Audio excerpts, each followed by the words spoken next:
Oh, I'm live with a typo. Oh, that's horrible. Anyway, um, wow, I just spent the last 10 minutes doing this, not even knowing I was live. So that's gonna be interesting. Um, all right, I only have a short period of time to do this. For me, this is a test. I just did the sound healing ceremony and was disappointed in the sound that I saw. I'm gonna leave that video up because I think it's nice. But this is definitely a test to see if distance can make the sound better. It's a really beautiful meditation in the actual presence of the sound. When you are not in I hope it's not a situation where is if you're not in the presence of the sound, like you have to physically be here with me, you don't receive the benefits. If that is the case, then I will go out and get a mic that can capture the sound better because it's a really beautiful meditation. And my offering to the world is to engage, to help people, more and more people engage in meditation to access the divine consciousness within themselves so that divine consciousness can help permeate their life. And this is, you have a lot of people that are on the internet and that are talking about all of these interesting topics, aliens and you are the God self, and look at how you live your life, and it's all about how you think about reality that changes reality for you, and all of this is true to a certain degree. But the one of the other truths, I won't say the absolute truth. There's no absolute truth, but one of the other truths is that through meditation, through discipline, through ritual, the divine essence that is already inside of the self, the divine essence can manifest more in your life. You become part of the flow, so to speak. Your egoic consciousness lessens the hold of your egoic consciousness and the strings of egoic strength, egoic energy lessens the more and more you meditate and the more and more you engage in ritual and the more and more you tap into that consciousness within you, it comes to the forefront of your life.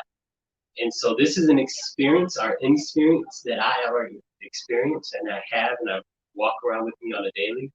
And so I have been more action oriented. I have been more about techniques and methods to show you this.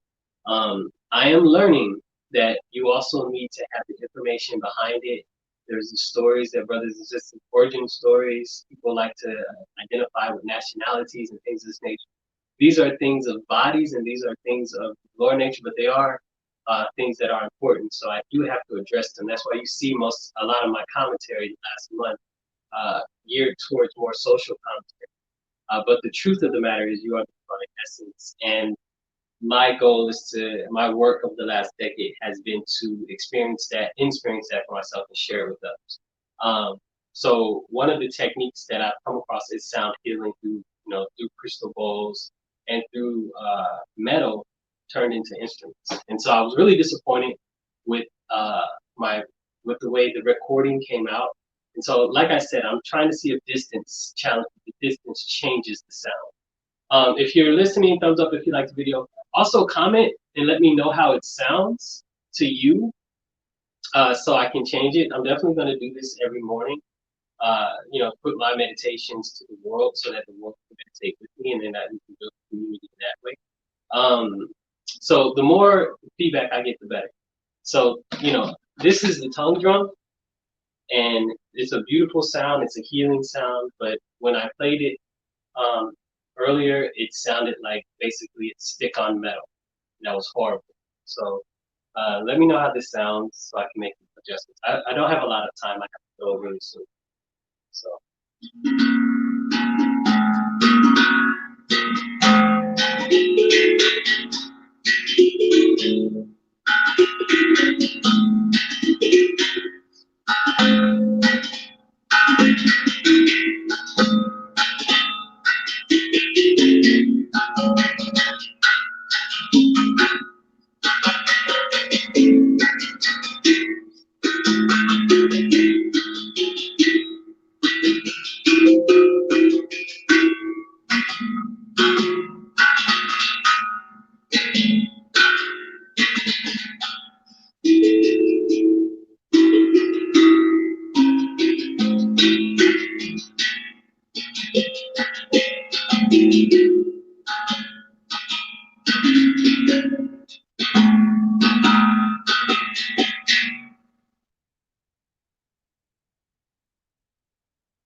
And this is the F sound with the crystal ball.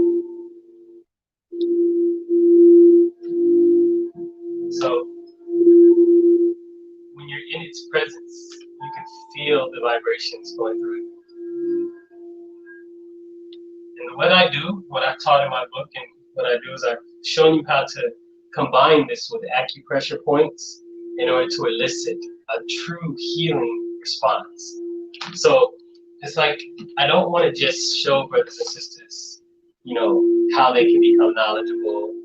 I don't want to just tell you different information to make you sound deep. What our community needs is healing. Of course people like to talk. Of course people like to hear what you have to say. But in truth, we need to approach our community with methods and techniques that heal them. Because otherwise, it's just the same old, which of course is what people like. But we need brothers and sisters who can come out and actually do something and heal people.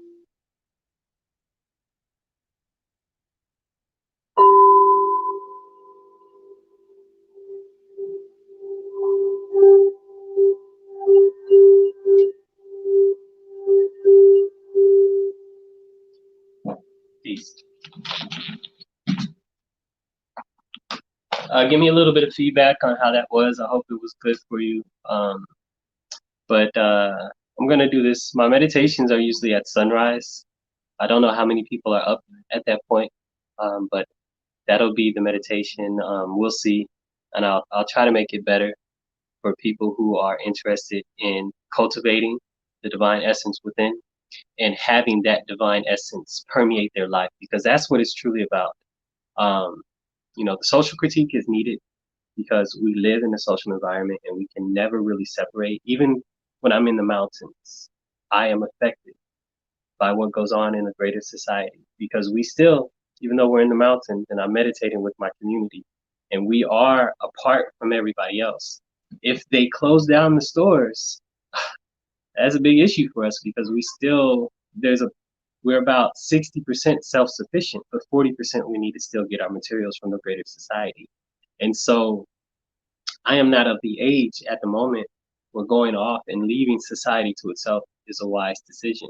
And I may not be the exact catalyst to initiate the beautiful change that needs to happen, but enough of us with the consciousness of peace, balance, justice, of Ma'at, to influence society and those other brothers and sisters that exist in society to walk a healing path, to walk a path in which they can heal from their own generational curses, not necessarily just by talking, but by engaging in action, engaging in meditation, engaging in ritual that can help them heal from their past. Because as you engage in meditation, as you engage in ritual, as you reach back into the indigenous ways of our ancestors, and you pull those technologies, which is spiritual technologies that they had to heal the self, to heal the trauma that happened in your family, you have to engage in practice. You have to feed your ancestors. You have to feed your Ori, as it's known in Ifa. I have to go. I don't have a lot of time for that, but let me know how the sound was, if it was good. I'll hear it myself, of course. Peace.